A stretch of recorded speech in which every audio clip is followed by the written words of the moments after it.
Hi friends, welcome back to my channel.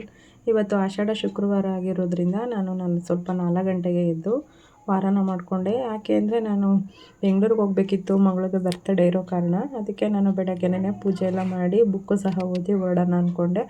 But ಮಳೆ ತುಂಬಾ ಇರೋದ್ರಿಂದ ಬೇಡ ಅಂದ್ಕೊಂಡು ಸುಮ್ಮನಾದೆ. ಈಗ ದೇವಸ್ಥಾನಕ್ಕೆ ಹೋಗಿ ಬಂದುಬಿಡೋಣ, 10:30 ಆಯಿತು. ರಾವು ಕಾಲದಲ್ಲಿ ದೀಪ ಹಚ್ಚಬೇಕು ಅಂತ ಹೇಳ್ತಾರೆ. ಅದಕ್ಕೆ ಶ್ರೀ ಚೌಡೇಶ್ವರಿ ದೇವಿಗೆ ದೀಪ ಹಚ್ಬಿಟ್ಟು ಬರೋಣ ಅಂತ ಹೊರಡ್ತಾ ಇದ್ದೀನಿ. ಇವತ್ತು ನಂದು 4ನೇ ವಾರದ್ದು ಶುಕ್ರವಾರ ಪೂಜೆ ಮಾಡೋದು, ನಿಂಬೆಹಣ್ಣಿನ ದೀಪ ಹಚ್ತಾ ಇರೋದು. ಅದಕ್ಕೋಸ್ಕರ ಈಗ ದೇವಸ್ಥಾನಕ್ಕೆ ಹೋಗ್ತಾ ಇದ್ದೀವಿ.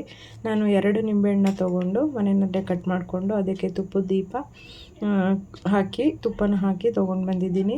ಇಲ್ಲಿ ಆಲ್ರೆಡಿ ತುಂಬಾ ಜನ ಬರಬೇಕಿತ್ತು. ಇವತ್ತು ತುಂತುರು ಮಳೆ ಇರೋ ಕಾರಣ ಅಷ್ಟೊಂದು ಜನ ಬಂದಿರಲಿಲ್ಲ.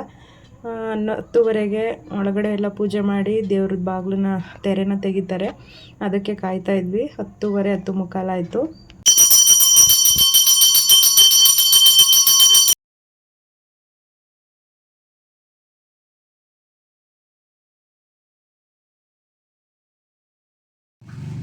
ತೆರೆ ಎಲ್ಲ ತೆಗೆದಿದ್ದಾಯಿತು. ಇವಾಗ ದೀಪನ ಹಚ್ಕೊಳ್ಳೋಣ ಅಂದ್ಬಿಟ್ಟು ಹಚ್ಕೊಳ್ತಾ ಇದ್ದೀನಿ. ಯಾಕೆಂದರೆ ಒಳಗಡೆ ದೇವರಿಗೆ ಒಂದು ಮಂಗಳಾರತಿ ಆದಮೇಲೆ ದೀಪನ ಹಚ್ಕೋಬೇಕು. ಅದು ರಾವು ಕಾಲದಲ್ಲಿ ಹಚ್ಚೋದ್ರಿಂದ ತುಂಬಾ ಒಳ್ಳೆಯದು ಅಂತ ಹೇಳ್ತಾರೆ. ಅದಕ್ಕೋಸ್ಕರ ಇವಾಗ ಅದನ್ನು ರೆಡಿ ಮಾಡಿಕೊಂಡು ಮನೆಯಲ್ಲೇ ರೆಡಿ ಮಾಡ್ಕೊಂಡು ಬಂದಿದ್ದೆ. ಇವಾಗ ದೀಪನ ಹಚ್ತಾ ಇದ್ದೀನಿ.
ಈ 4ನೇ ವಾರದ ವ್ರತ ಕಂಪ್ಲೀಟ್ ಆಯಿತು. ಅಲ್ಲೇ ಪ್ರಸಾದ ಕೊಟ್ಟಿದ್ದರು, ಅದನ್ನು ತೊಗೊಂಡು ಇವಾಗ ನಾನು ಮನೆಗೆ ಹೊರಡ್ತಾ ಇದ್ದೀನಿ. ಈ ವಿಡಿಯೋ ನಿಮ್ಗೆ ಇಷ್ಟ ಆಗಿದರೆ ಒಂದು ಲೈಕ್ ಮಾಡೋದನ್ನು ಮರಿಬೇಡಿ.